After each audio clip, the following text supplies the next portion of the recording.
I've never seen a diamond in the flesh. I cut my teeth on wedding rings. Dude, that's pretty cool. Man, that is a sad clown. Dude, that's pretty good. This is The Gloom, bringing you weekly interviews with F3 Omaha packs, exploring their F3 experiences and finding those sticky elements that create the glue in the gloom.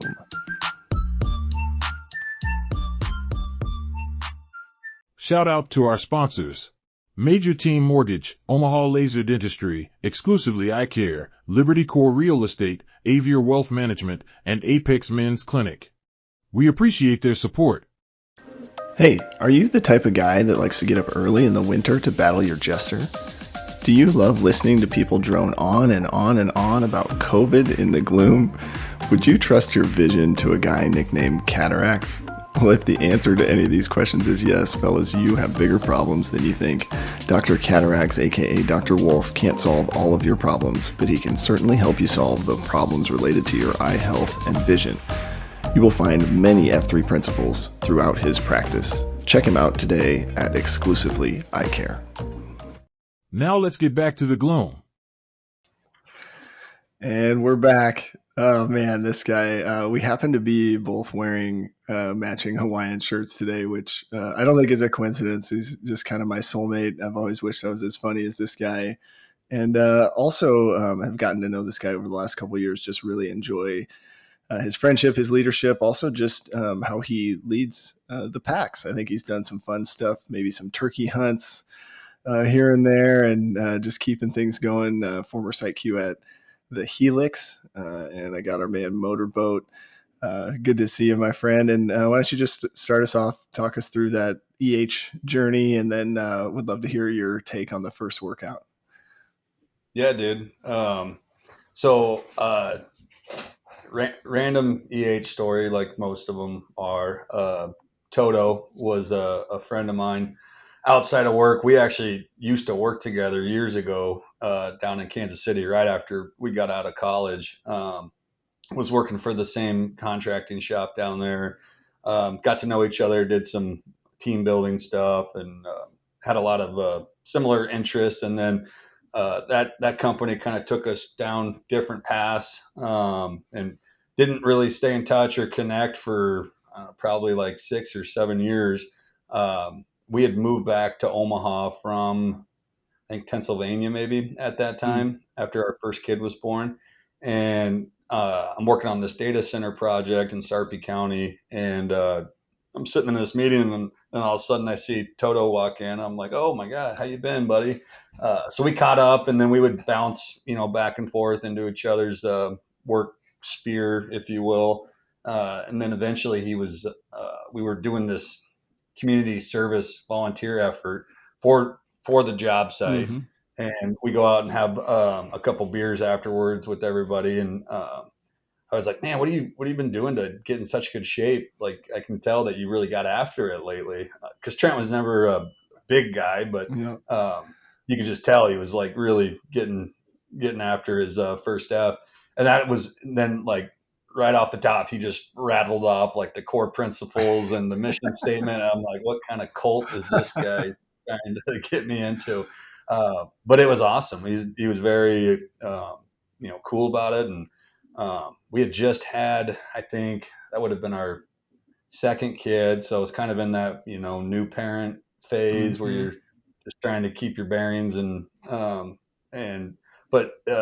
so he got me out, and we show up to the berm. I think he was still site Q at the time. He was. And that was the first post I had, and I remember showing up and being very impressed with the packs that were out that morning. Bunch of hammers, and I was like, "There's no way I'm going to be able to keep up with these guys."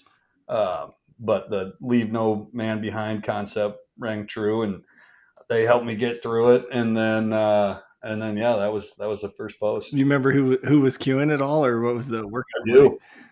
I do. It was our man Pantyhose. Oh wow, brutal. Was queuing that day. Yeah. Did he Yeah. pull out the PSLs or whatever they're called? The Oh my God, that is the worst move in F3. We were talking about this. The PSLs came up this weekend at the Husker game. I ran into a couple of packs, and I don't know why we were trying to pop, squat, lock, but yeah.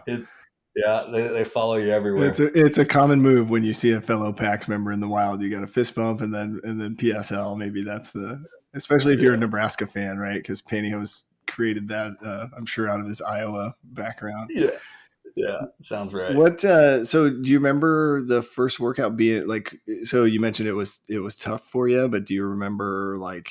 I mean, do you feel like you the six? Were you gassed? But talk us through kind of that fitness aspect. I don't think I was like maybe maybe maybe I wasn't the six, but I was probably like the 5 or 4 towards the latter end. I was smoked. It was because like when you first show up, like I wouldn't say I was in terrible shape, but I wasn't in the kind of shape that you get into with F3, if that makes sense. And when new guys come in, especially if they have some kind of fitness foundation, at least like you're doing everything. I'll say like very like the reps are perfect, the sets are perfect, and when you really focus on that, and you're not busy just chatting with one of your buddies who you Mm-hmm. have, which sometimes I fall into that trap now where I'm more interested in just catching up with the packs than I am like making sure my Merkin is like chest to the ground, you Yeah. know. So yeah, in that regard, the first one was pretty tough. Yeah. Yeah. Well, we can't let that secret get out, right? That we're really there for the fellowship, and the fitness Yeah. stuff is sort of like, oh, I'm not, none of us are going to get to be like chicklets, right? So like, if I at least get a couple push-ups in, but if I get to catch up and have coffee, then I've won the day, in my opinion. I love it. I'm with you. What I'm curious, you mentioned, well, I guess so. Before we go there, talk me through the name Motorboat. How do we land on that? I knew this story was going to come up. So we're there, uh, and I love the berm. It's one of my favorite AOs. It's just a cool area. You get just a great group of guys week over week, and it's been that way for years. But so LPC was also in attendance, and one of his mainstays for when we're trying to name a FNG, he'll throw out the question like, "Where'd you meet your wife?" or "How'd you meet your wife?" Something along those contexts, right?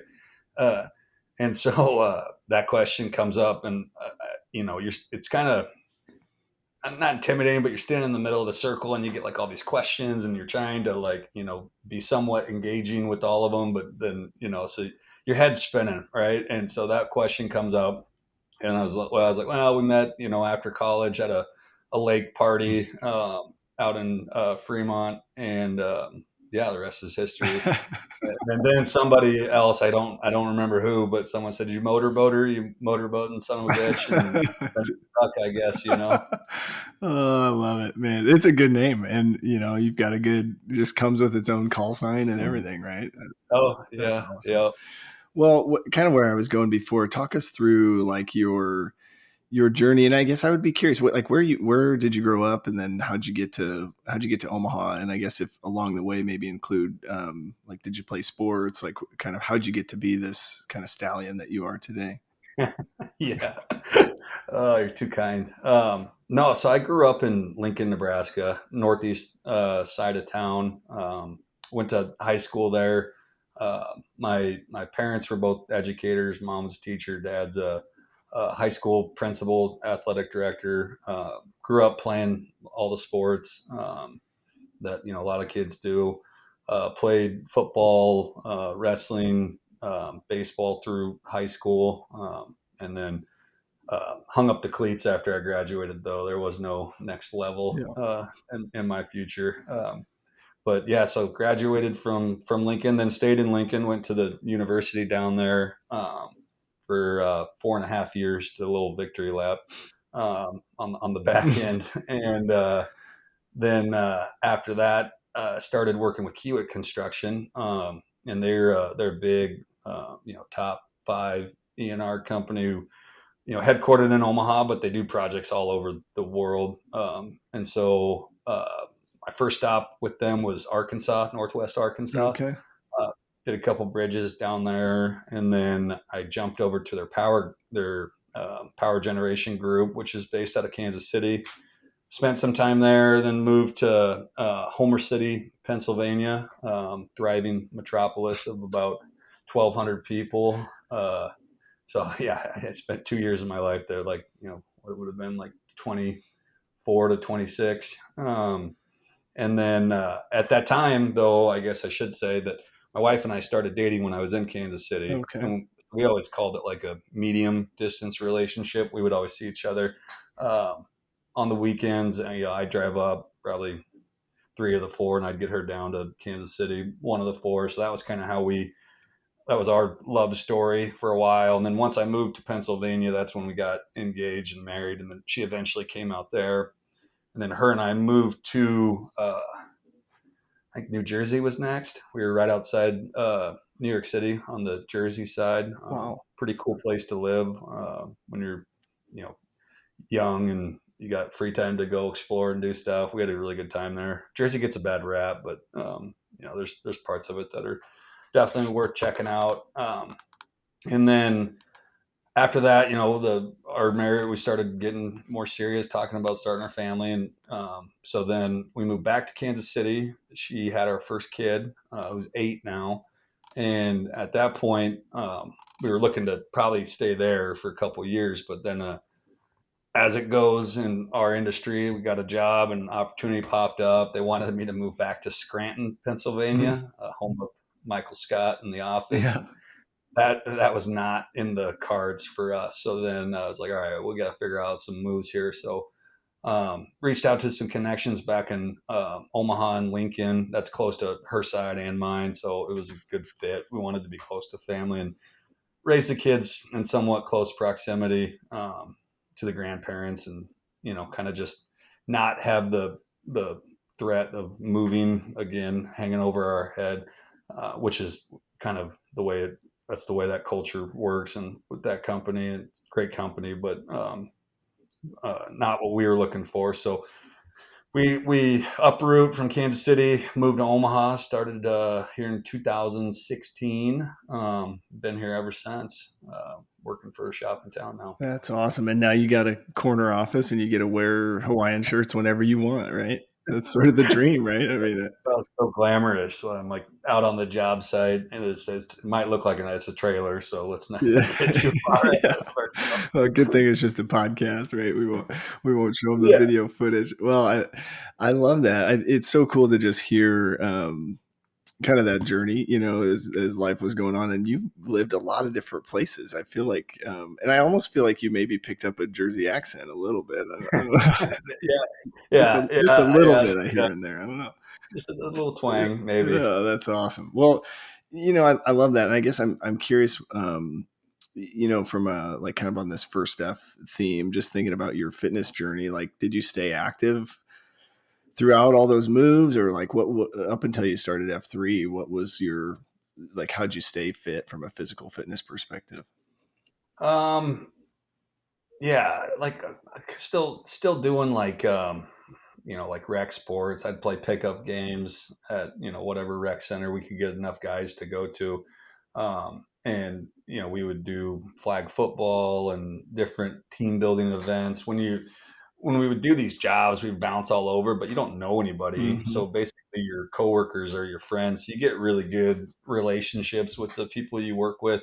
Then, so we were always doing stuff together. My wife, she's she's a fitness nut though. And so she kind of held me accountable a lot. I remember, like, in our little 600 square foot Jersey apartment, we would be doing like insanity videos and 90X together.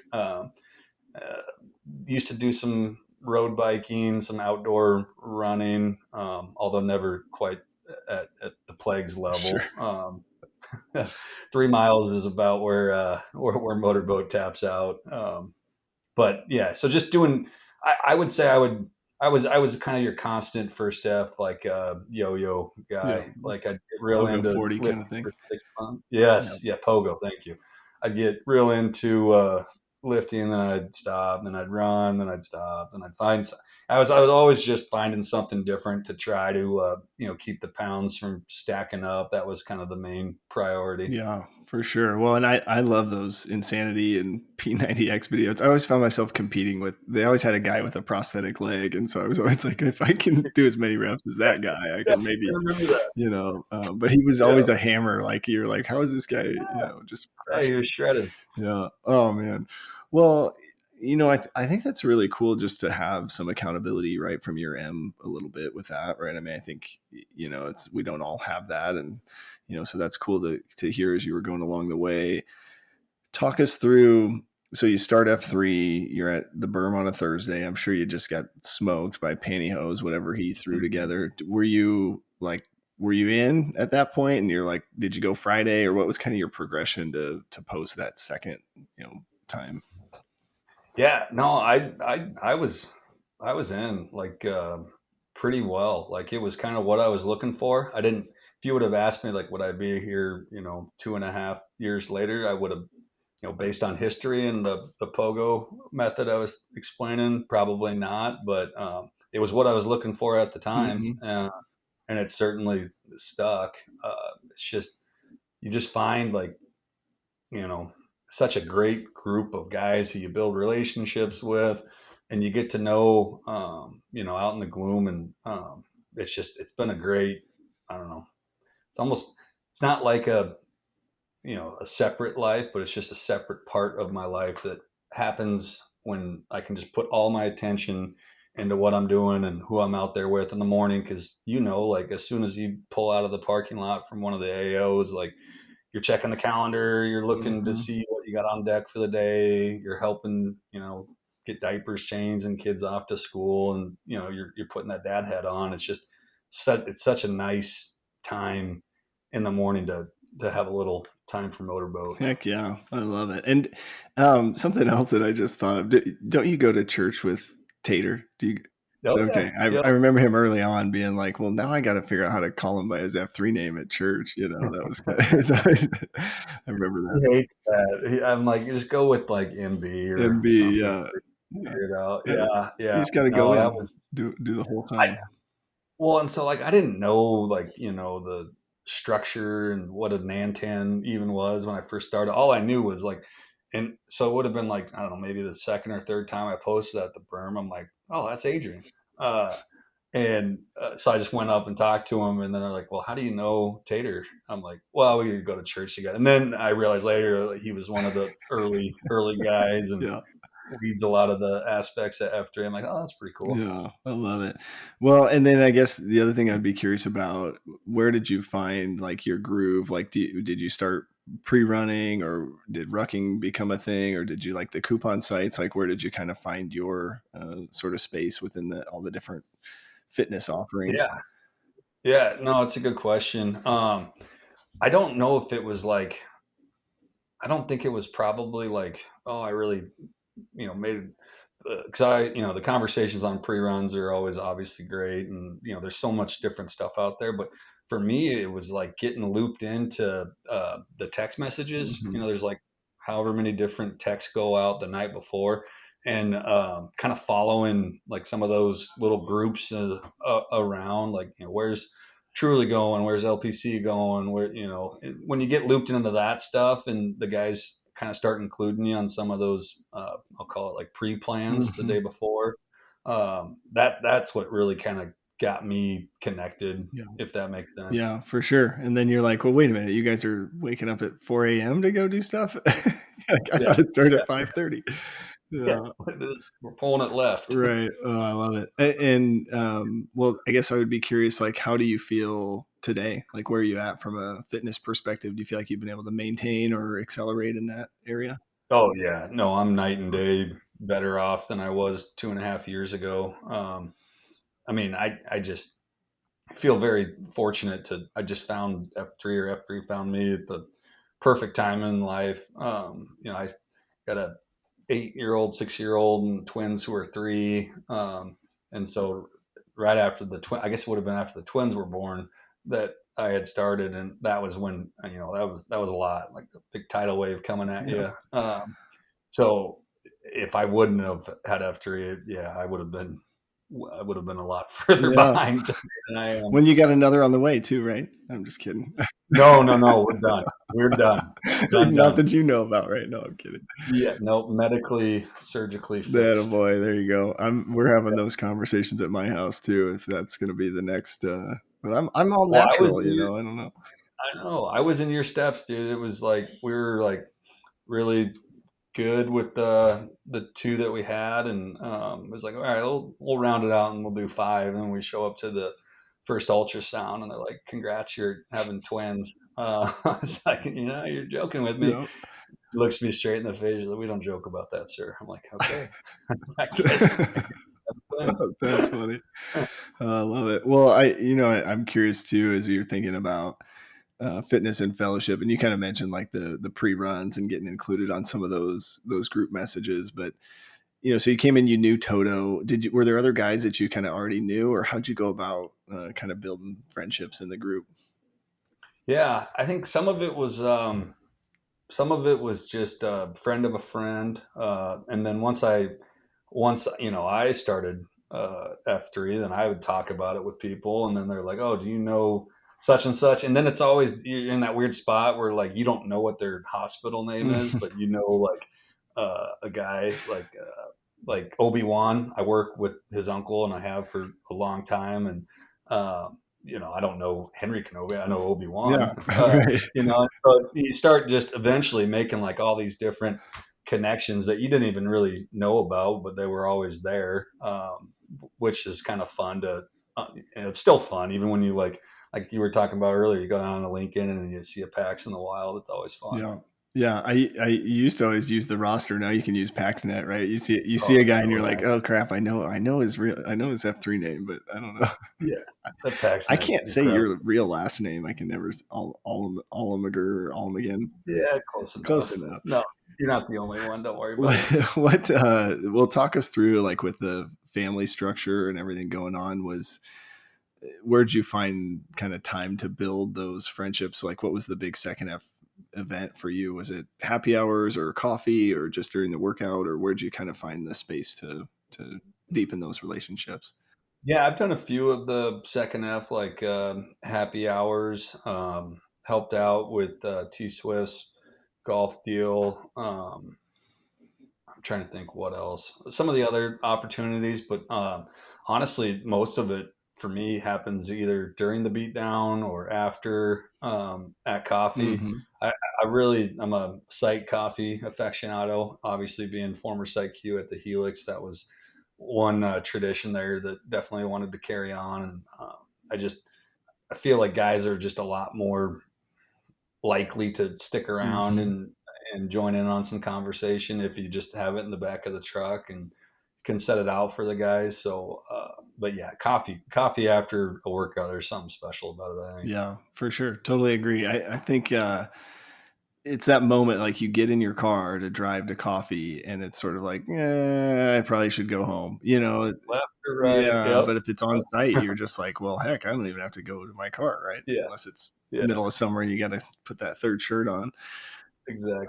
Well, I love hearing that too, because I think it just speaks to what we were trying to do, like this blueprint, right? We've got coffee after every site, and a few lucky guys get to be a site queue where you have on-site coffee, and we'll get to the kind of leadership segment here in a minute. But curious, when you think about some of the other things that I think you're well known for, kind of like being able to add some humor to the gloom and some of these like non-traditional workouts. I don't know why in my mind I just keep thinking of the turkey hunt, but talk us through maybe the value those bring and sort of getting guys to kind of open up and sort of develop those relationships. Any thoughts there?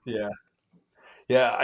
I think, I mean, at least I'll speak for myself. Like I always really appreciate when we go to a beat down and it's like a really, really good workout and you don't walk away feeling like you want more. Mm-hmm.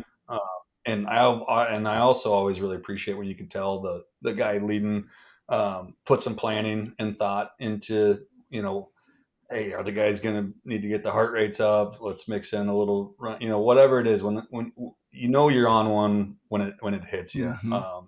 And So I guess I'll just put that out there first. But I also really like, we're by and large, for the most part, grown men, and we don't have an opportunity to unwind and be a little goofy and silly. At least doesn't seem like it in our work lives or whatever. So it's like we got a platform here where we can do some of that and have fun and not take ourselves so serious. Yeah. Um, I think it's worth looking into, and that was kind of the mindset I approached a couple of those workouts with. The turkey hunt one was just kind of like I can't even honestly remember how it started. Because I went to, we did, we did a beat down there for that because it's on Thursday, right? So on Thanksgiving, probably 2 or 3 years ago, and we just had a riot. Birdman was Q, and I think, God, I'm trying to remember who else. But we had like pies that we were doing like lunge walks with the pie, and it was just like this silly fun thing. And then the next Thanksgiving was coming around, and it was like, hey, I want to do a turkey hunt. So which I actually like real turkey hunting. I Yeah. do. This was like a nice little supplement to it. Yeah, I love it. And it ended up being pantyhose was the turkey, right? Yeah. He Yeah, had an yeah. actual turkey costume. Do you wear that when you go hunting, or whose was that? I wouldn't advise you to wear a turkey suit during the middle of shotgun season out in the woods in Nebraska. That's probably not a safe play. But so no, normally camoed out. But I still have the turkey costume. It'll make an appearance next this coming Thanksgiving, I'm sure. That's awesome. It's like a new tradition now, I feel like. And I was supposed to be there, but Chucky and I went on a run and got lost. And Did you get lost? I yeah, remember you telling me that. yeah, Yeah, of yeah. course, it's, reminder, don't go on a solo run with Chucky, right? Well, Oh, that's awesome. Charles. Where do you think, because one of the things I feel like I've heard, even from other guys across F3 Nation, right? When you've kind of moved around a lot and then you kind of land in this new space, F3 really helps you build some solid relationships. Do you feel like you're in a good spot now in terms of those high impact men that are around you to support and kind of keep you accountable? You feel like you got that? Oh yeah. Yeah. Oh yeah, no doubt. And I can't imagine like if so. All right, yeah, no, I am in a great spot, and I know I got guys in my corner who I can bounce stuff off of. If life throws you a curveball, there's a Pax in F3 Omaha who's likely dealt with the same circumstances, who you can bounce that stuff off of, and I feel so fortunate to have that network. What I was gonna say was I had some of my buddies at the company that I left before I came here, one of them is still with them, and he's in that cycle where you do move every 6 to 12 months. He's living out in Virginia now, and I actually EH'd him even though I couldn't be there, but now he's going out there and posting out in the Richmond area. So it's because I thought, hey, if that was me and I'm moving around and there's F3 nations all over, what a better opportunity to like meet some cool people in a place that you probably don't know a lot of folks than F3. So yeah, he's actually out there doing it. That's awesome. Yeah, it's interesting, right? Because you go when you travel, like on vacation, or if you were to move. I know for me, if we were ever going to move, that'd be the first thing I'd be looking for, right? Is like, do they have a good solid F3 community Yeah, nearby? yeah, yeah. Well, and curious, have you had a chance to develop like a more of a formal shield lock, or has that been anything you've been able to get into? There was a group we kind of tried to start one, and it kind of didn't get off the ground. And to no fault of anybody's, it just I think you got to get the right mix and the right people at the right time for it to really take hold. But I've got not the formal shield lock, but I've got like the group of guys who I know I can hit up, and they'll hit me up, and so I feel really supported in that way. But I say all that to say I do see the value in like the shield lock concept and keeping people engaged and still posting, and that accountability that kind of comes with it. There's something to be said there. Yeah, for sure. Yeah, it's interesting. I think we have some opportunity just as a region, right, to kind of promote that a little bit more. It's interesting because it's hard to, like, you have that group of guys. Maybe it's a text thread, right, that you're on all the time, but how do you formalize it? And I guess sometimes the question comes up is like, do you need to, right? Because if something happened and you really needed those guys to step up and help you in some way, I mean, you've got those guys plus everybody else, right? I mean, you look at some of the guys that have really gone through some battles, and we've got the whole group stepping up to support guys like Splinter and Sputnik, and really anybody else, right, that has something going on and is willing to share it with the group. So Yep. the other thing we like to kind of get your thoughts on it is we're talking about, kind of in this fellowship realm, right? Just relationships in general, and kind of curious your thoughts. Like, what's your family's perception of this kind of adult recess group that you're in? What is your M and your 2.0s? What do they think of all this F3 stuff? Yeah. No, I know when I first started, my wife was just excited that I was excited about working out. Mm-hmm. So that was, I got some brownie points there out of the gate, which was nice. And then I really started accelerating, posting, Monday through Friday and getting after it. And there was a slight period of like, are you going to work out again? Because we had just had the twins. And, so then I was kind of trying to balance that, make sure that I was focusing on that concentrica and looking inward on where my attention needed to be, which I still try to do to this day. But you also got to take care of yourself and your own, Mm-hmm. mental health and physical health. And so it's just finding that balance that works for you and being flexible enough with what life throws at you, and focus your attention where it needs to be in the moment. But I think in general, my wife knows, or my and the family, they know it's a great group to be associated with. I've had the 2.0s out to a couple beat downs. They love it. We get a kick out of it. And I also think there's something to be said, for them to see, like, our kids to see us going out and doing hard things, and we come home in the middle of winter when it's freezing out and we're all sweaty from working out Mm-hmm. outside.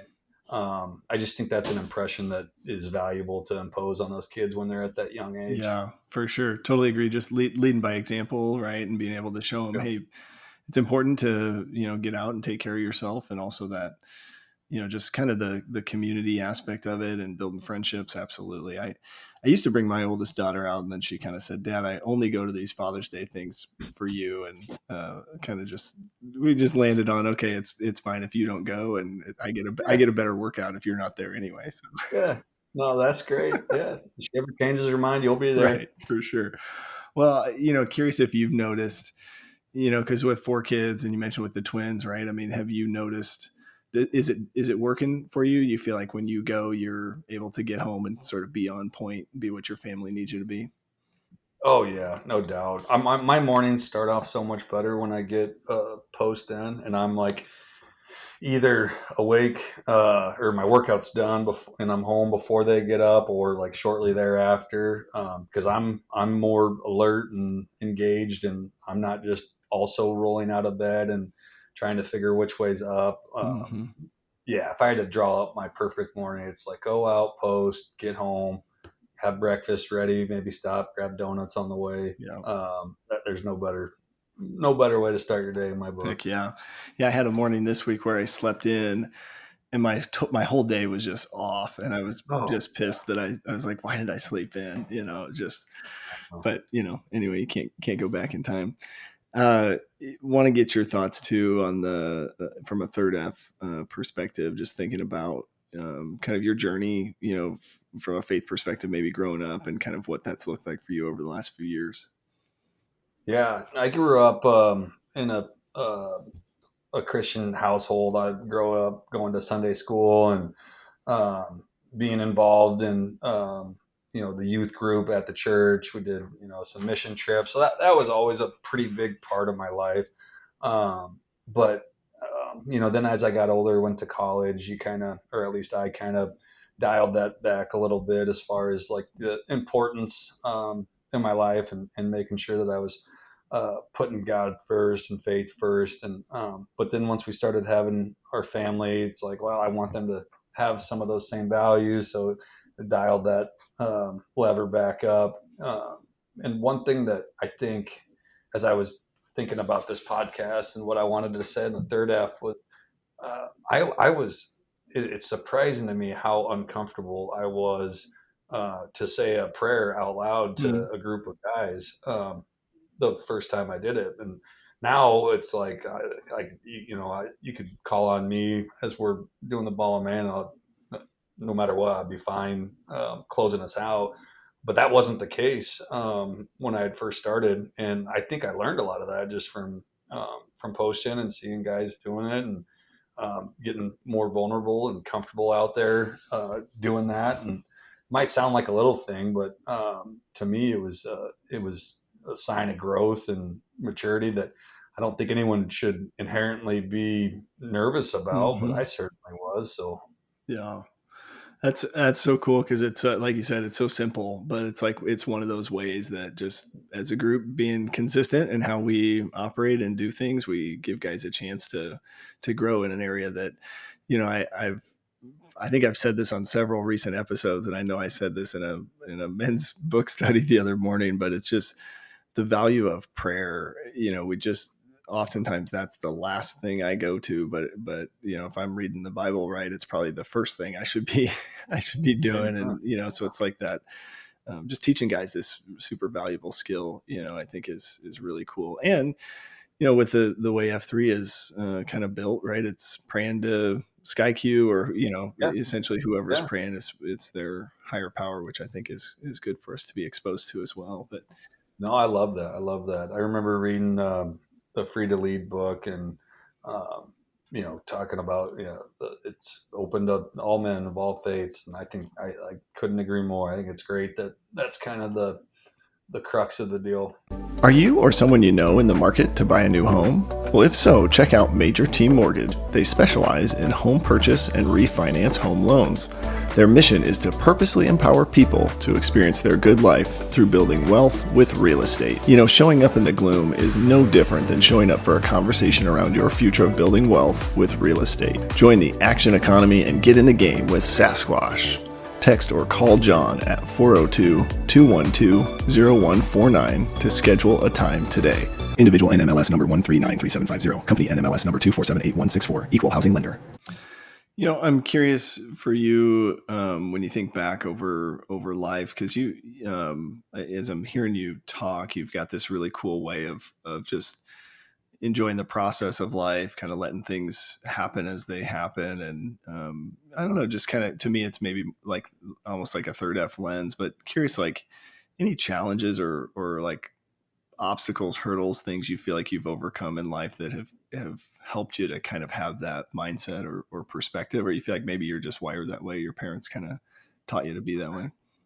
Yeah, yeah, that's a good question, Plague. You know, I feel incredibly blessed. I had two great parents. If you, I probably didn't always feel that way. At some point, I was probably 16 and a little rebellious, and some of that probably came out. I was certainly ornery growing up and a little defiant, but for the most part, I kept my nose on the right side of the law. I say for the most part, um, but no, like I know what you're saying. But I hear some of these stories that or these challenges that guys have overcome, and it's just I just feel like wow, that's incredible that they're able. I haven't. I feel I guess pretty. I'll say insignificant in Mm, that area relative to some of the stuff other guys have dealt with, if that makes sense. sure. Well, would you be willing to share your jail time story? Yeah, I would Let's actually. hear it. So it was my 21st birthday. Okay. You could see where this is going. And for whatever reason, after a night out, thought it would be a good idea to go old school and do a little streaking Oh through the no. neighborhood. And I was living in like a townhouse part of Lincoln where like all the houses looked the same, and my buddies were just all it was way early in the morning after the bars had closed, and my buddies were there, and So I lost which house. I couldn't figure out which house was the one that we were staying at for the summer. And I still feel bad. I'm probably sure I gave some of my neighbors a heart attack trying to like get in at 2, 3 in the morning. But some nice officers came in and they got me into the right Oh man. place. But so were you streaking when you were knocking on their door? Yeah, I Allegedly. think Yeah. so. Yeah. Allegedly, Oh, yeah, that's funny. allegedly, yeah. That's funny. We've got several former streakers in the group, I think. I don't know if you ever talked to Okay, Griswold, and I can't remember. I might need to. Yeah, him I and love Grit. somebody else at a football game in high school. I think they've got some stories there. Well, Okay, I have to unpack that with Grizz. that's not too bad, right? On your 21st birthday, I think that's a reasonable sort of thing to have going on. Yeah, I think my folks probably felt a little differently back then. But Yeah. Well, I do think it's interesting to me because I feel like maybe I've overcome some stuff, right? But I also feel like it's super important for me to see that doesn't have to be everybody's story. Like not everybody has to have some crazy thing happen or crazy challenge that they overcome in order to maintain a faith and be passionate about serving their family and their community and all of that stuff. I think it's just it's cool, and in F3 we get to hear all of those different yeah, stories, which is super valuable. So yeah, I love it. Appreciate you sharing that too. I'm sure some guys will be texting you about the yeah, streaking episode. Alleged alleged, streaking, but for sure yeah, almost breaking and entering, but it sounds like not. yeah. Well, just a soft knock. Right. Right. I love it. Well, the other thing I wanted to get your thoughts on, because you went to the impact retreat, right? Yeah, Yeah. Talk yeah. us through that in terms of like just a guy trying to accelerate in that third F. What was your experience there? Heck yeah. Gosh, I forgot about that. I'm glad you brought that up. Well, you and I went together. That was 2 years ago. Mm-hmm. Uh, and the same deal, right? Like I keep talking about like the value of these little text messages. There's just some text flying around, guys trying to get signed up. So I talked to my M about it. She probably wasn't super jazzed about the idea of missing a couple nights away from the house, but she understood that it was for a good purpose. So I got the blessing, the nod there, and then I was all in. And what a cool experience. If I guess anybody listening or anybody who has the opportunity to jump in on a future impact retreat, I can't recommend it enough. It was great. Yeah. Yeah. Do you remember anything in particular stand out as like most impactful of the things we did? I know there was a lot packed into that weekend. God, that's hard. I There were so many great guys giving talks to the group session, talking about different aspects of their faith journey and how they got to where they were. I mean, all of that was in and of itself worth it. Um, Doing some of the beat downs in like a tight knit group away from our normal AO where Mm-hmm. you're not hurrying to get home to take care of your family stuff. That was great. Got a lot of value out of some of the letters that get written. That experience was cool. I mean, the whole thing. I mean, it's just the whole experience was one of a kind. Yeah. Yeah, I totally agree. The unexpected thing for me, because you kind of expect, right? They're going to put together a great event and you're going to leave feeling impacted. The thing that I probably reference the most from that is one, the journaling, right? The going off in a space with no Mm-hmm. technology and journaling. But number two would probably be the late night stories from Toto. Oh yeah, I think I was maybe 2 or 3 Mountain Dews in, and I'm like, feeling pretty good, and a couple of guys were drinking beers, and Toto's telling all these stories about, raccoons yeah, and raccoons at his high school. So apparently, some kid at his high school was, going to show him how his coonhound could catch a raccoon, and they let him do it. So anyway, it just moments like that you can't really predict are going to be there, but oh yeah, I remember that night. That was yeah, awesome. good stuff. Well, I do want to get your thoughts. We talk about reinvigorating or invigorating male community leadership, right? It's the whole reason we're doing this thing. And when you think about how we're trying to do that, right, we give guys leadership opportunities. So we give you a VQ, and then we give you a chance to lead a site. So curious if you have any thoughts on maybe your VQ, or just talk us through what it was like to be a site Q for a while. Real on the VQ, I'll never forget because I was super excited about it. And I remember being very, very nervous, anxious, excited, ready to roll, but like to where I was even having like trouble sleeping the night before, just worried that I was like gonna miss my alarm or something. Didn't happen. VQ went off. It's good beat down. Definitely something all new packs should seek out. Where was that at? Is at the berm. Okay. Yeah. Yep. Is at the berm. And then on the site queue part, that opportunity to leave, that was cool. Not something that I had like, I didn't really like, I'll say like see myself doing that, but there's a couple guys had mentioned something. Have you thought about it? You should look at it. It's like, yeah, maybe I'll get there. Just because I just felt like the commitment was a lot, and so eventually through some more conversations and prayer and things worked out, and I talked with Truly enough about it that he kind of laid out the plan, and you know in only the way that Truly can do, kind of talked it down or talked me off the ledge that it was worth doing, and I'm glad I did, because it was what a great experience. Again, I'd recommend anyone who has that opportunity just jump in and don't be intimidated by the lift, because it's not what you would think it would be, and had a great experience with it from start to finish. I really like found I don't know, happiness in being like tethered to one place, for a whole year, 52 weeks. Mm-hmm. You're going to be there on Tuesday morning at 5 doing something, some pre-activity with guys who show up.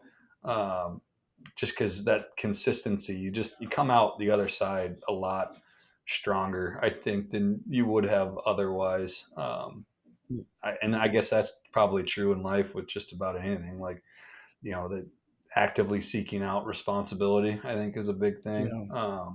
And so, yeah, I would just encourage anybody to do that. Yeah. Well, and what a prestigious lineup of former site Qs that now you get to be a part of, and the sort of new name for the Helix, or not the new name, but I've heard it referred to as is it the one and only, or is it the world famous? World famous. Sorry, world famous. So yeah, Truly started that. And he also calls it the Mount Rushmore, which is maybe a little bit braggadocious, but that's all right. That's it. But I will say though, a lesson I learned while I was leading through there, and it was kind of difficult at times, but it's part of our model.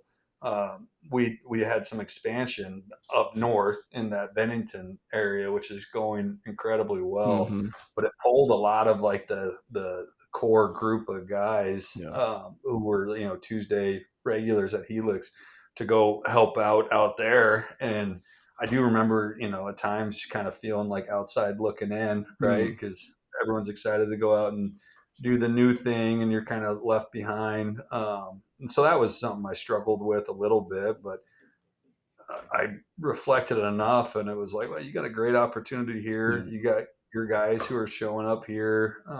Just keep hammering and keep just doing what you're doing.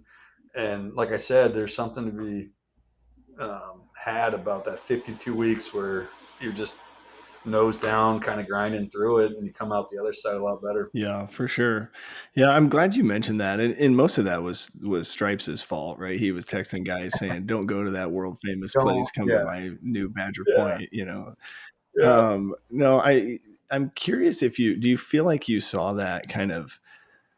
Was there like this pull away, and then did it kind of level out, and you kind of developed a new core group, or how did that go at Helix? That's exactly what it was. Okay. It was like new site, big pull out of the start, and then I was more intentional with my Q lineup and trying to bring in some different flavors and some different guys, who I knew could maybe spice up the site with something that we needed, just trying to find that blend. And then through that, then you kind of like almost invent yourself or your site, into what it needs to be at the moment. That was exactly the trajectory that we went through. That's awesome. Yeah, I love it. And I know that's hard for a lot of site queues, right? Because that's essentially at some point it's going to happen to every guy, especially if your site's growing, right? If you got a site with, that 18 to 20 kind of magical number, you should expect some of that. So I love that you called that out. I think that's really, really good for guys to hear. I would be curious too if any other advice, like any, in terms of, I know we talked a little bit about the on-site coffee and just the value of that, but anything else you feel like you picked up along the way? Would be curious. You kind of made a comment about getting some different flavors on that queue schedule. I don't know, anything else that you would share with guys that are listening?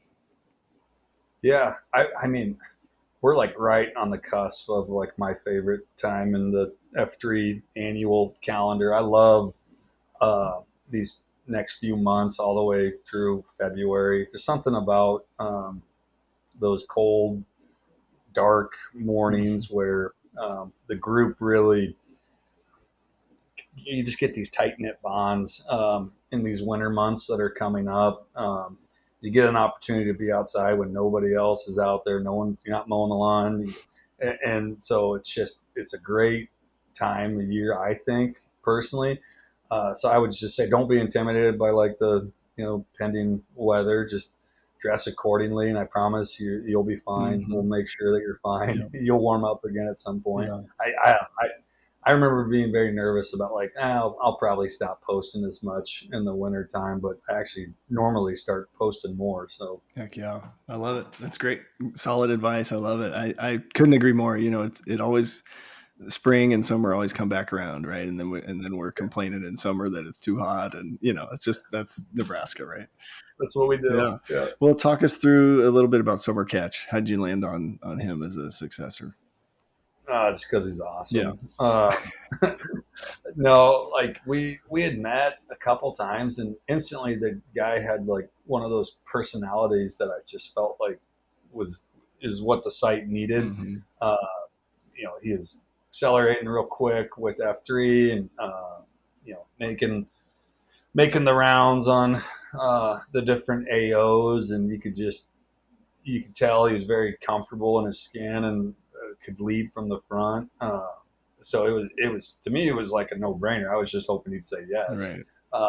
And he wasn't a hard sell. He was eager and looking for an opportunity to jump in, which was awesome. Got a chance to meet his family. He's got a lovely wife and 3 great little kids. And I knew it was a good choice when our daughters do dance at the same studio, and he signed up for or either he signed up or his wife signed him up for the daddy-daughter dance. Oh, yeah. So him and I both had a chance to show off on the same stage our dance moves. Nice. This last year. And so it was just another, meeting the packs in the wild thing. That's super cool. Yeah. Well, great fit for the world famous, and maybe we'll get that Mount Rushmore shirt one of these days, right? I do have to just say thank you, and just affirm you as a man, as a leader. I think working through those tough winter months, working through transitions with attendance at an AO, and just showing up, being that sort of center cornerstone for guys at a site. You never know who's going to show up and what they're going to need or what they're going to have to get off their chest. And so it's just the site queue role is super important for what we're doing here. So just thank you for that. Really appreciate it. One of the other things we'd like to get from guys is just, where are you at today? Like, where do you need prayers, encouragement? Do we need to get you back on some different text threads? Like what's helpful for Motorboat kind of current state? Yeah, no, just throw me on the queue schedule. Just get some HCs going out there. I think that'd be great. Yeah, hit me up with a text message.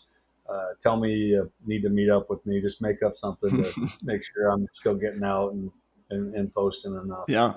We were going to add you to this Weasel Shaker thing. How is that moving forward, or where's that at? Yeah. That was Truly again, who like kind of, but like in typical Truly fashion, like gave like no details or specifics on what my responsibilities are. He's like, oh, it's this thing. I'm going to be like this thing. And then you're going to be this other little thing.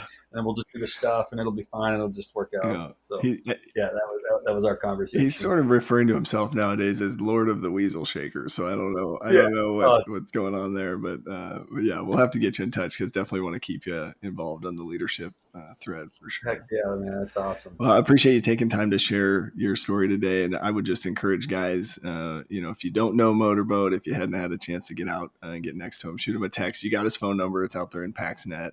And if you can post next to him, I've learned a lot from you. So just appreciate you, man.